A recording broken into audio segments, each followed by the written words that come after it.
অবিলম্বে বিদ্যালয় ফেরত পাঠাতে হবে। এই বৈষম্য মানছি না, মানবো না। সংগ্রামী সংগ্রামী সংগ্রামী যৌথমঞ্চ জিন্দাবাদ। শিক্ষক সমাজ আজকে এই বাংলার রাস্তার পথে বসে মঞ্চে বসে অনশন করছে, ভাবা যায় এটা কি কোনো সরকার, কোনো সচেতন সরকার, কোনো ভালো এক সরকারের আন্ডারে এটা কি সম্ভব হওয়া? কিন্তু আজকে এই রাজ্যে এটা হচ্ছে। আমাদের বিনীত অনুরোধ সরকারের কাছে, মাননীয় মুখ্যমন্ত্রীর কাছে, যে এই অন্যায় করবেন না, প্লিজ প্লিজ আমাদের যোগ্য সম্মানে আমাদের স্কুলে আমাদেরকে ফিরে যেতে। খারাপ কিছুই না, রাজ্য সরকারের অঙ্গুলি হেলনেই এসএসসি চলছে এবং এসএসসি ও জানতো সব কারা যোগ্য কারা অযোগ্য, কোথায় দুর্নীতি হয়েছে। রাজ্য সরকারও আরো ভালো করে জানতো, কিন্তু একদল দুর্নীতিগ্রস্ত মানুষকে ঢাকা দিতে বা আড়াল করতেই রাজ্য সরকার কি এসএসসি তারা, হ্যাঁ অবশ্যই না, তারা যদি পরিষ্কার নিজেদের তথ্যগুলো দিত, তারা যদি সত্যি মানে সৎ পথে আচরণ করতে, তাহলে এত বড় দুর্নীতিও হতো না। এবং এরপরও তারা যদি সঠিক তথ্য তুলে দিত, তাহলে আজ আমাদের এই দিন দেখতে হতো না। আচ্ছা, রাজ্য সরকার এবং এসএসসি তো একে অন্যের ঘাড়ে দোষ দিচ্ছে, কিন্তু কিছু দুর্নীতিগ্রস্ত মানুষ, শুধু বলবো না যারা যে চাকরি পেয়েছে তারাই নয়, কিছু নেতা, বড় বড় নেতা মন্ত্রী এবং তাদের আরো আমলা টামলা যারা চুনোপুটি আছে, তাদেরকে ঢাকা দেওয়ার জন্য তাদের প্রচুর যে প্রচেষ্টা। হাইকোর্টের রায়টা বহাল রয়েছে, শুধু বলেছে যে আপনি গ্রেপ্তার করতে পারবেন না, কিন্তু ডাকা যাবে। এই যে দুর্নীতির সুবিধাটা কারা চাকরি বিক্রি করলো? মন্ত্রীরা, আমলারা। রাজ্যের মুখ্যমন্ত্রী সেই বিষয়ে যুক্ত আছেন কিনা জিজ্ঞাসাবাদ করা উচিত, কারণ মুখ্যমন্ত্রীর কথা ছাড়া এ রাজ্যের একটা পাতাও নড়ে না। তার ভাইয়েরা, তার যে মন্ত্রীরা, আমলারা এই যে টাকার বিনিময়ে চাকরিগুলো বিক্রি করেছে, তিনি কি জানতেন না?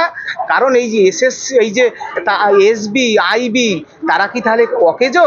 এই বিষয়গুলো আসবে। সুতরাং সিবিআইকে আমরা অনুরোধ করব যে তদন্তের স্বার্থে এই বিষয়গুলো দেখুন। মুখ্যমন্ত্রী জানতেন না, এটা কিন্তু একজন সাধারণ খেটে খাওয়া মানুষ কেউ বিশ্বাস করবে না।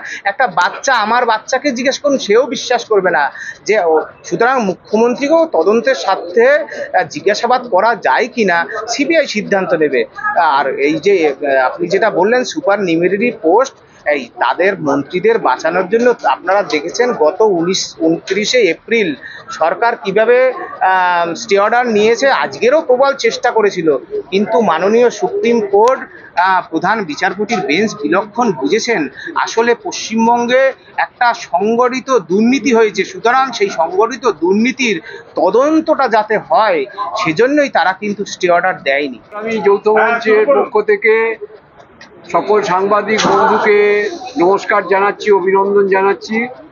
আজকে আপনারা জানেন যে সংগ্রামী যৌথ মঞ্চের পক্ষ থেকে যে 4 জন অনশনকারী যে দাবিতে অনশন চালাচ্ছিলেন, যে যোগ্য প্রার্থীদের তালিকা আলাদা করতে হবে এবং তাদের যে এসএসসি যে তালিকা হাইকোর্টে দেয়নি, সেই তালিকা তারা সুপ্রিম কোর্টে অবশ্যই তাদের পেশ করতে হবে এবং সেই দাবিতেই অনশন চলছিল। এবং কয়েকদিন আগে একটি সাংবাদিক সম্মেলন করে যদিও সুপ্রিম কোর্ট এই এসএসসির যে চেয়ারম্যান তিনি ঘোষণা করেছিলেন, কিন্তু আমাদের সেটাতে কোনো আস্থা রাখতে পারেনি। আজকে সুপ্রিম কোর্টে যখন সেই শুনানির সময় তারা অন্তত সেই সাবমিশন করেছেন, এই পরিস্থিতিতে দাঁড়িয়ে আমরা মনে করছি যে এখন আমাদের অনশন আন্দোলন স্থগিত রেখে আমাদের যে রাস্তার যে অন্য লড়াই আছে এবং কোর্টের যে লড়াই আছে, আগামী জুলাই মাসে যে কোর্টের আবার ডেট পড়েছে, সেই লড়াইয়ে আমরা মনোনিবেশ করব। অনশনকারীদের শারীরিক অবস্থা ইতিমধ্যে অত্যন্ত খারাপ, তাদের প্রেশার অত্যন্ত নেমে গেছে, 50-60-এ নেমে গেছে। একজন আজকে হসপিটালাইজও হয়েছিলেন এবং তাদের পরিবার পরিজন ছেড়ে, ছোট ছোট বাচ্চাদের ছেড়ে মায়েরা রয়েছেন। একজন বাবা সুমন, তার বাচ্চা এখানে চলে এসছে, এটাও আমাদের পক্ষে খুব হৃদয় বিদারক হয়ে দাঁড়াচ্ছে। তো এই পরিস্থিতিতে আমাদের সংগ্রামী যৌথ মঞ্চের এই আইনি লড়াইয়ের ফলে আজকে যে সাময়িক স্বস্তি এবং স্থগিতাদেশ আমরা পেয়েছি, সেই ভিত্তিতে আমরা এটাকে স্থগিত রাখছি অনশন, এবং পরবর্তী যে কর্মসূচি সেটা আপনাদের আমরা পরবর্তী